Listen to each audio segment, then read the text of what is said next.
So now we have the last panel before lunch. Please call them. Yeah. The moderator is, we had Madam Megha Shivkumar in the morning participating in the panel. Now she'll be moderating the panel. And Ms. Sarita Bahl, kindly join. Ms. Bahl is an independent board director associated with NAFPO and an experienced governance and leadership professional. Then we have Mr. Prabir Rai. Mr. Prabir Rai. He is an independent director in Nasra Technologies as well as he is an investor in many companies. He is a respected corporate leader with a deep expertise in governance, finance and technology. Now the panel will discuss governance, risk and compliance, cyber security, ethics and corporate accountability. Yeah, Ms. Shivakumar. Yeah, please. Okay, I would request everybody to take a seat. Yeah, please be seated. Bhupesh. Yeah. I know it's lunchtime and we are all here hungry and we are staying awake, so I'll make sure that the session adds some value to all of you. So we have as a panelist Mr. Prabir Roy, who has decades of experience. And he has experience in technology, operations, strategy, leadership roles related to various industries. We have Mrs. Sarita Bahl. She has been on boards of a lot of boards. She is also co-founder of BU, certified ICF coach and EMCC coach. So I'll just take a seat and start the discussion.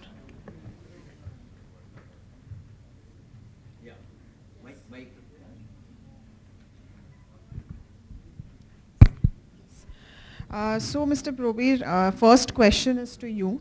You have been into nuclear energy, media, fintech, entrepreneurship, and that governance journey across these industry. What's the one thing all those institutions had in common when governance failed? They had one thing in common is that they didn't have any governance. Because in those days there was the word governance was not known. Only now people are thinking of these words like governance, CG, etc. In fact, the previous session is ESG, CSR. Those names are just not even acronyms. To be so quite fair, there's nothing known as governance. What used to be there is something called Code of Conduct, which the Tatas had, and they had a book. If you went to Tata Bombay House, they had a Code of Conduct book. And that's substituted as corporate governance. Then over the period of last 20, 30 years, I think NEFRA, SEBI, ROC, Companies Act, all that have started kicking in the word governance. But yes, I think there's a much more awareness about governance, corporate governance especially, in the last 5, 6 years, 10 years. But in spite of that, Megha, you'll be surprised to note, and if you read the newspapers, I think people in your age don't read newspapers, TikTok probably, but you'll find there's so much violations of corporate governance even on the highest organizations. Even the Tatas are now got some impairment on corporate governance, HDFC, Yes Bank. I can name 20, 30 companies which when we are growing up were iconic in governance. None of those companies today are iconic in governance. So who's the next batch of people in governance? I don't know. But from my side, from my personal experiences, I'm on the audit committee, and corporate governance is what I am supposed to handle. And I'm probably the most unpopular guy right now in the company. But what I have done in the last 2 years, 1 year, is I've strengthened the company secretaries department. It was understaffed, used to rely on consultants, right? And there's high churn. So now we have built up the entire team, do everything in-house, and we save costs of lawyers and etc. And we are developing corporate compliance dashboards, board pack, code of conduct. Hopefully once we start implementing that, we will be at a slightly better thing. But yes, I get a lot of support from the owners, who without this support you can't do much. So if I have to be a little cruel with them, I bounce it off before the lesson. These are the questions I'm going to ask you. This is what I'm going to get angry about. I'm going to put my foot down. They said, you go do what do you want. We understand where you're coming from. And so that helps a lot. So unless owners, promoters back you as independent director, she will also know you don't have a hope in hell to do anything. But then, and Payal is here, if you just be a passive person as independent director and be a placeholder, you're not getting anywhere either. You have to be proactive, leaning in. And I'm not personality-wise, I'm not the person to just hang around and accept things or wait for things to happen. So I go and make it happen. I mean, this is something which independent directors have to start doing. They're not there just for that fiduciary role, passively just tick box. They have to actually go and put their foot down, carry the narratives, convince people, bring consensus. That's an art form by itself. And I think unless you get to do that, it will just be tick boxing. So a lot of onus is there on IDs and directors to play a different kind of role than they're playing nowadays. Yes, and I do completely agree on that. Yeah, I do completely agree on what you said, that instead of playing a passive role, there should be active participation in the board meetings. Coming back to Sarita for a question. Sarita, 4 decades and multiple sectors, you've been certified independent director and board member on many boards. What do single institution governance professional consistently miss that you clearly see? You take me back 40 years, started my journey from NGO, then to a steel plant, then to an Indian company, then to an MNCs. So I think one thing that is, and of course I never thought of governance then. That word was not there in my dictionary until my last job, where I was the chairperson of the foundation at Bayer. And so my job was to be on the board and look at the governance of the foundation, and that's when I realized what it is.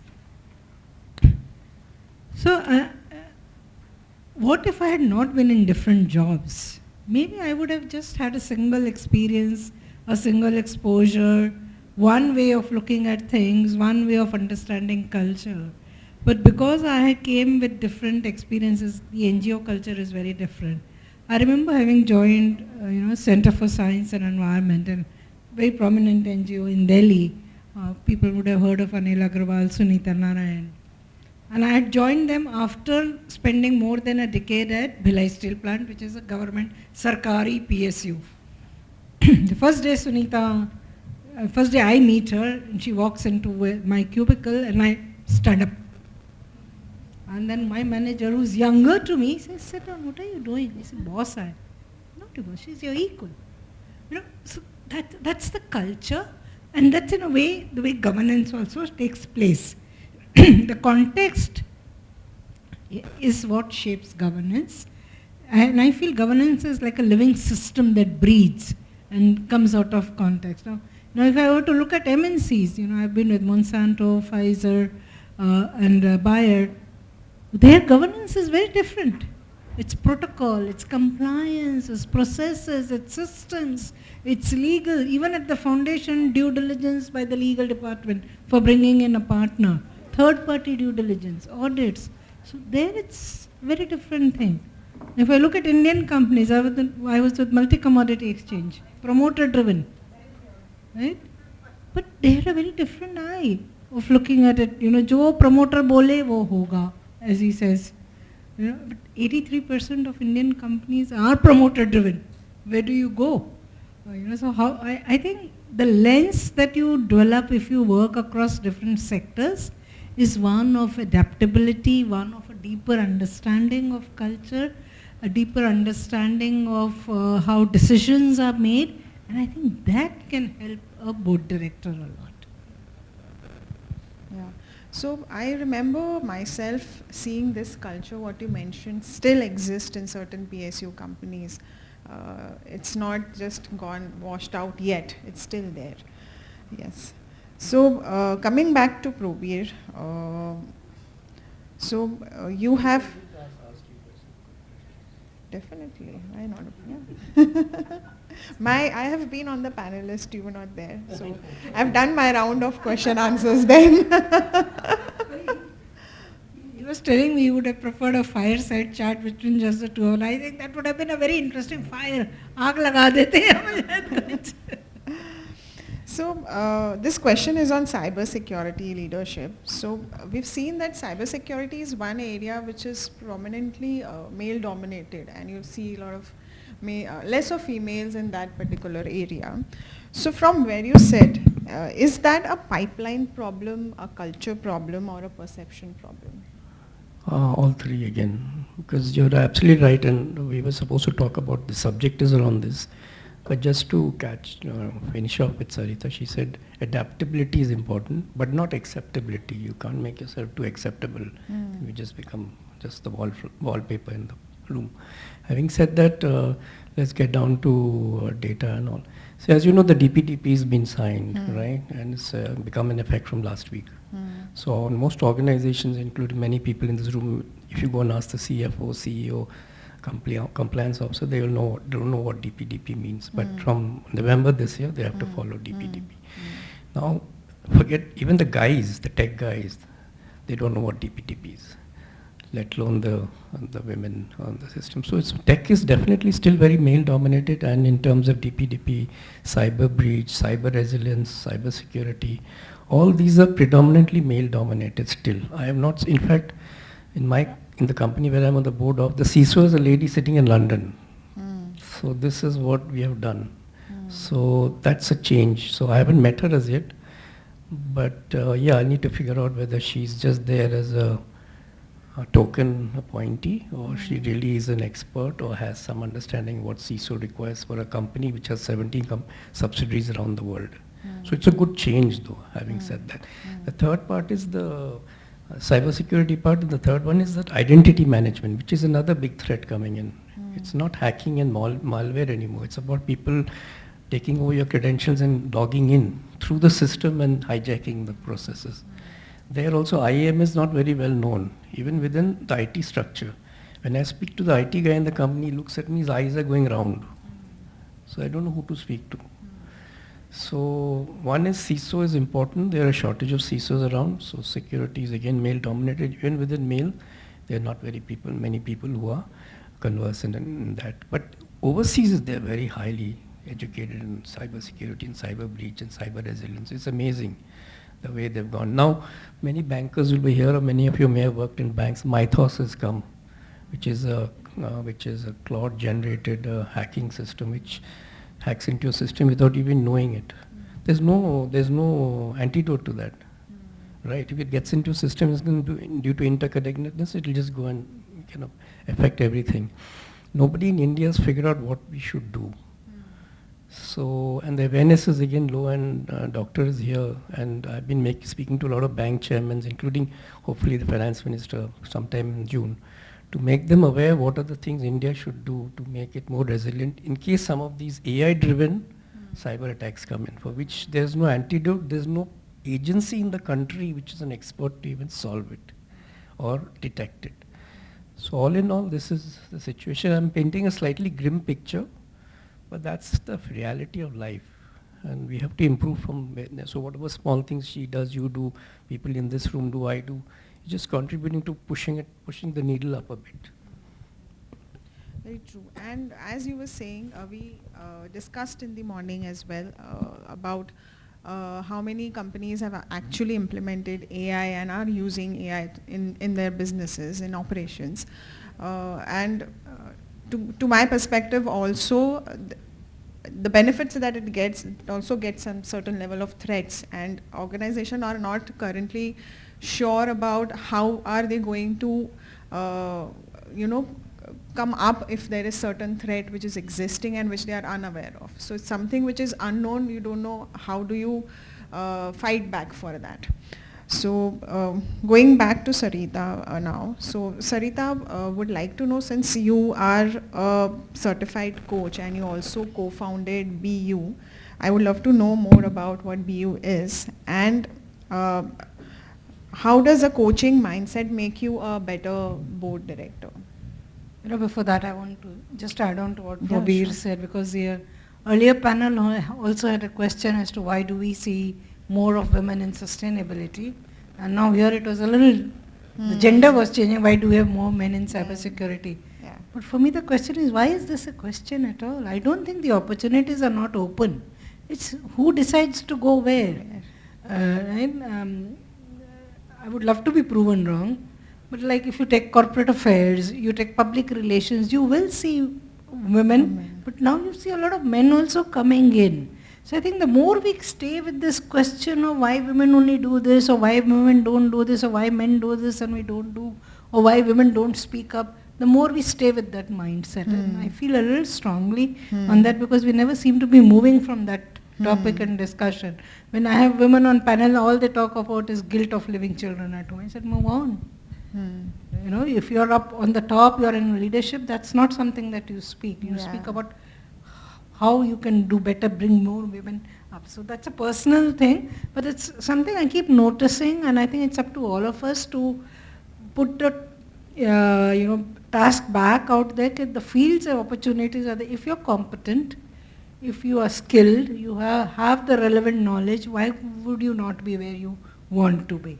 So that is there. And that gives me the answer to the very question you are asking.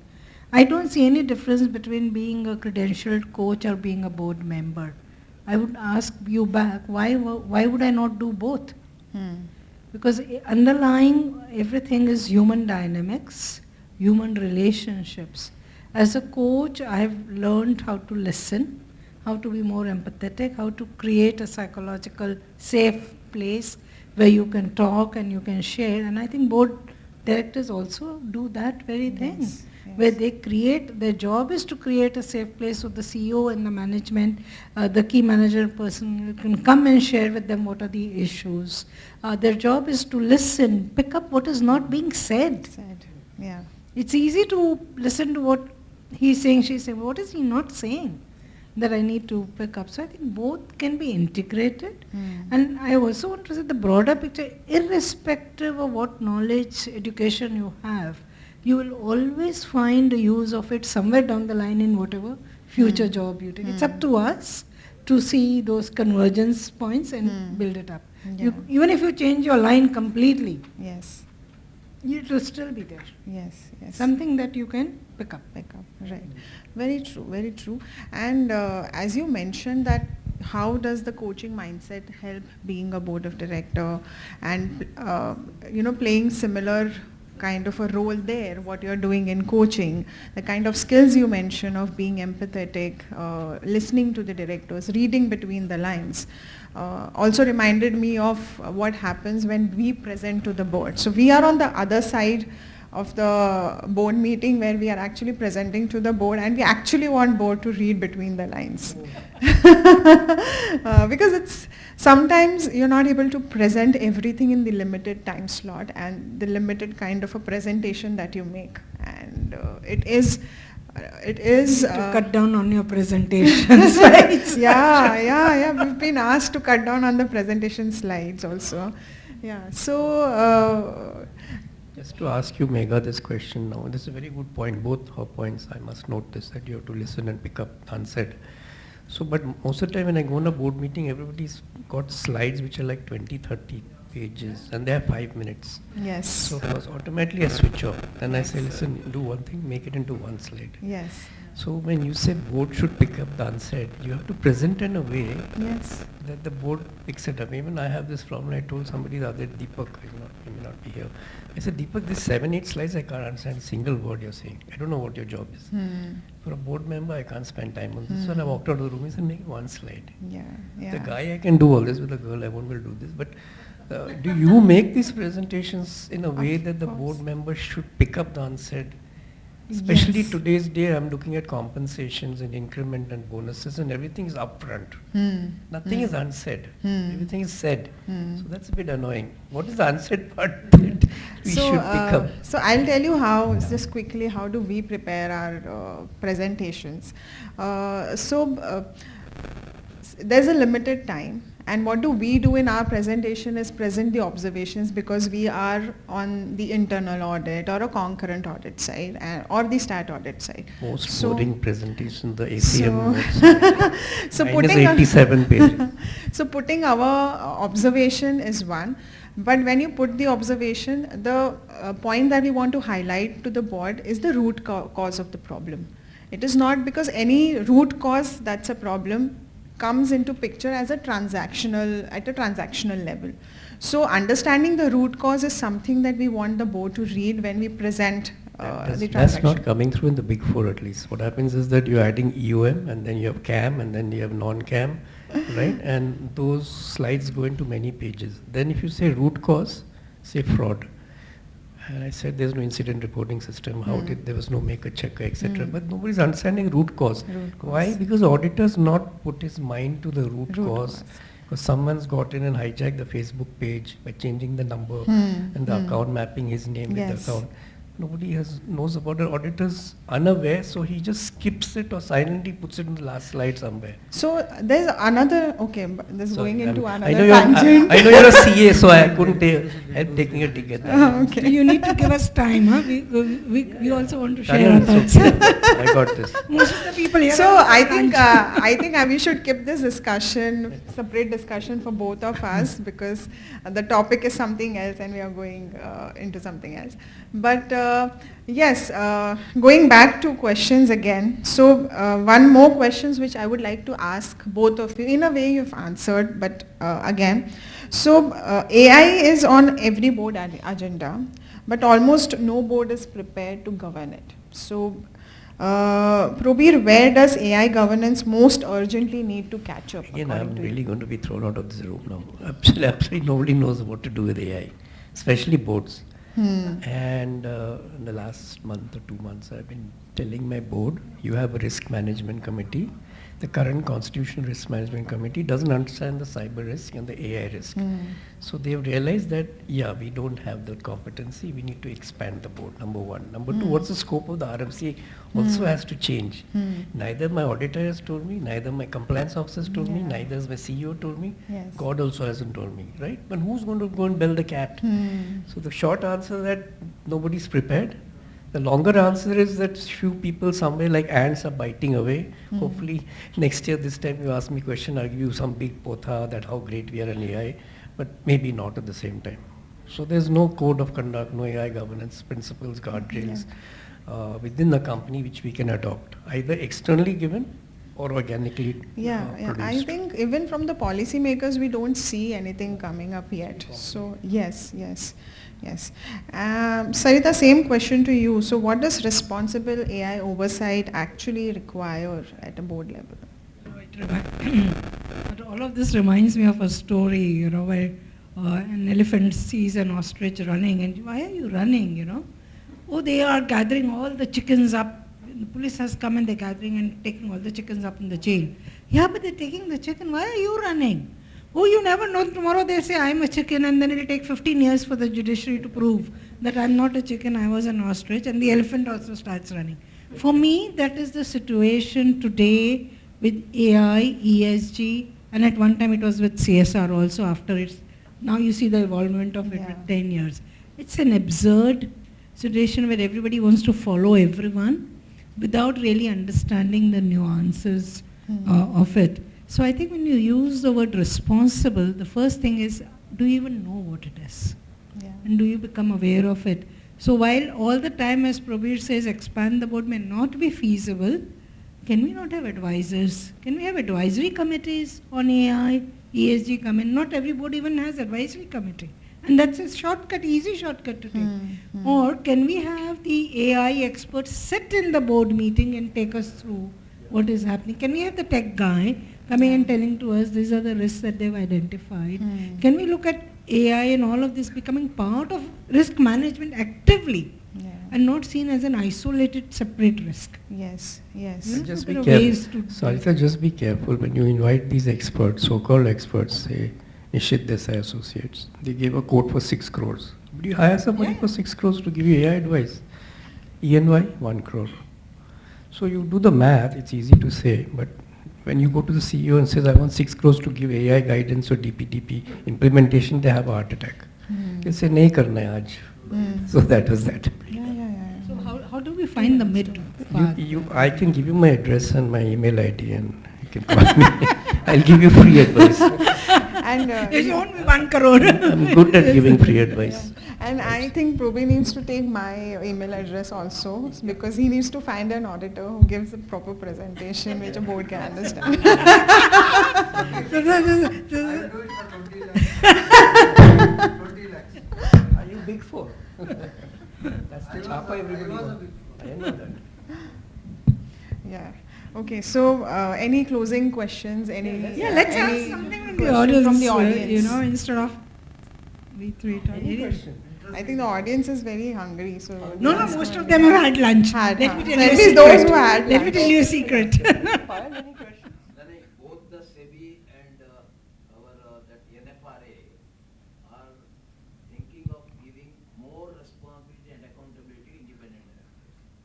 And particularly after even recent HDFC bank, that matter such reason like personal reason, a reason, unless fully explained, it has really helped spoil the value resolution of that bank. So, being a major board members and all, how do you feel of taking accountability without much information? Company don't give you so much information. Whatever comes on board, you may be taking a certain decision. But those information itself, is it correct or not? Or we are not going to the micro aspect. So how do you feel, both of you? Yeah, so just quickly, I'll just I think Doc has raised a very good point. Again, I'm going to go down to individual level. You can put all the laws in the world, but if the ID is passive, non-proactive, then you will not get any results. So then for the ID to become like that, you need those type of IDs. Now, how many those type of IDs are there? I don't know. Who will go and ask Eki Mystery, kya ho raha hai? Who will ask Aditya Puri, what's the real story? I can give you something from my own example last week, but then I can't because I'm under UPSI. But similar case happened, and I quietly, I ignored it in the board meeting. 2-3 days later, I went and met the CEO over lunch, and I said, listen, what is this, indirectly, what happened here? Why is this happened? Why didn't this happen? Then he told me the reason. Then I realized that yes, better to fight another battle another day. This battle me not fight. So you have to do very tactfully, right? But you have to get you can't let go your own principles, your own inquisitiveness, your own curiosity. If you start doing that and they see that as a sign of weakness, you will be signing off on a lot of other things. So you have to create a kind of an impression amongst them that this guy is a bit of a nutcase. He won't accept all these things. So let's be careful when you go and give a presentation to him. He will find all the loopholes and write an email to you which is 2 pages long. They don't want that because that goes into the compliance database. If something happens, then thereof they will get into trouble. So you have to be clever, no? I think, Sarita, is that clear? Yeah, I would say if you are the one all the time raising dissent, say you're one of the 5 board members, and you are the only one questioning every time, it's not going to sit well for you. So you have to use tact, you have to raise questions, no doubt, you have to be curious, but then find a way to do it. And one of the ways, of course, is to seek time to get more clarity. You could talk to a layer below the CEO to find out more, because you do have a challenge when the information you have is only that which is presented to you, because you also need a noses in, fingers out approach. You can't get into the management or the operations. You only understand what is given to you. So I think it's a combination of questioning, not letting go, and for me it comes to what kind of values do I hold? Who am I? Am I happy not asking questions? Am I happy? Am I going to sleep at peace knowing there is some hanky-panky going on? And I'm fine with that. So be it. So I think it's your own personal values that will drive a lot as to how you present yourself as a board member. For me, that's this big piece. So I have a question. May I? Yeah, Reenu. So on the same point that we are asking, that's fine. Yeah, I'll make that quick. On the same point that you're talking, I somewhere get stuck in the bridge of should I question, should I not question when I'm sitting on the board of directors. I'm also an independent director to 3 companies. But many a times I'm fighting between my value systems and whether I should post a question. I do post it and I give a long pause waiting for them to answer. or undecidedly getting answers which are not according to my values and into my system. But somewhere I also struggle to go back to them and tell them, you know, this is what is right, this is what is lawful. My next question to this is, what happens, or have you ever faced maybe an independent director who's newly into the system since 2 years, 3 years, not a very experienced person, but going on the go, getting stuck because of not voicing out or not speaking up or not telling them that, you know, this is the right thing, this is the wrong thing, understanding, knowing that this is not right, but still submissive to it because somewhere you're trying to help the directors flow in, get a cordial relation with you, also understanding that you have mentioned it but they're still not happy and wanting to do it. What do you say on that? So Are we somewhere lunch getting is- stuck sometimes? Lunch is coming, so Yeah. I'm just saying that it's a great question and very transparent and very honest, and frankly, and I think I want to repeat what she said. Adaptability is one thing, acceptability is another thing. You seem to be accepting a lot of things, being submissive and all that. So who's going to solve the problem? Not Probir. You have to solve the problem yourself. In fact, I Or will be you can not get off the submissive. board. That is the thing. You can- That's you- a big trouble also. No, he said. but you have to what step up makes you slowly. stay on? slowly. What makes you stay on then? Probably they keep me because they know that she knows. Not why they keep you, why you are there. It's Ah, about why I am you. there. Yeah, yeah. That's an answer only you know. Right? So in the end it comes to you. Yeah. It's not about them, Them. it's about you. But I think she has a genuine problem. Payal, would you like to give her some tip or something? Because she's been in these situations, I know. In the lunch Because she really needs We'll some talk help, I think, offline. so. That's cool. lunchtime. Yeah, yeah. Okay, just an observation. Rather than making it more intense, like a little lighter, I was on a panel on this GTR, Global Trade Review. Over there, all 5 topmost ladies of banking system were there. One of them was Megha. So they said, if somebody do not agree and if I feel that it's right, so then she says a dialogue, रिश्ते में तो हम तुम्हारी माँ लगते हैं, नाम है Megha. So I just want you to say one sentence, okay, what you say when you are very particular about something, very clear on this thing. If you have to put on your point. I think you just have to say, I think this is not acceptable, that's all. I just want to say something to all these participants. Please take the mic. I often feel the independent directors take more mileage out of being the independent director than the organization. Being an independent director on a company's board is also a matter of power. And that is something that many independent directors don't want to let go. So because they don't want to let go, they will also be silent. And I like what you said, that you should read the silence. The silence of the independent director is, I've got that chair and it matters to the world outside. I put that on my LinkedIn, on my signature. That nobody questions. So I think that's the piece also that needs to be questioned. Yeah. Also seeing board of directors resigning because the value system doesn't match. Their values and the corporate value, they don't match and they just resign. They just try- 1,000 IDs have resigned last year. Yes. I know a few of them, yes. And why are you asking these questions? Sansgiri is an HR guy, so he should have answers. No, we are not an HR guy. Sansgiri originally was HR, including his son. Okay. Yeah, but it went into directors. Yes. So yes. Yeah. So I would like to thank Sarita and Probir for their insightful talk that we had, and it was not actually a panel discussion. Went into a fireside kind of a chat, which was meant initially. Yes, candid chat. Yeah. So thank you very much, everybody, for listening so patiently. It was the most interesting panel. Huh? अभी, हाँ? Because they are veterans, उनका साथ बात करना easy नहीं है. But इन्होंने अच्छा किया है. So give her encouragement, give a clap. She's written a book also, by the way. She's not talked about it, on leadership. Thank you very much. हाँ. सुनील आइए भाई अरे आप Sunil Mehta from our good friend हाँ आप आइए. No one give it to Sarita Bell. Yes small. Yes, sir. Okay, along with this, all the panelists will get good amount of chocolates also. वो अभी immediate लाना पड़ेगा. Immediate देवे. Yes. Yeah, give a. And I thought I'm the recipient of that. give it to Prabir Roy. In fact, when I saw his name on the board, it was a probe. It started with a probe, and ultimately it becomes a lie. Yes, Prabir ji. Madam को दिए. Yeah, please give it to a group photo. Please come.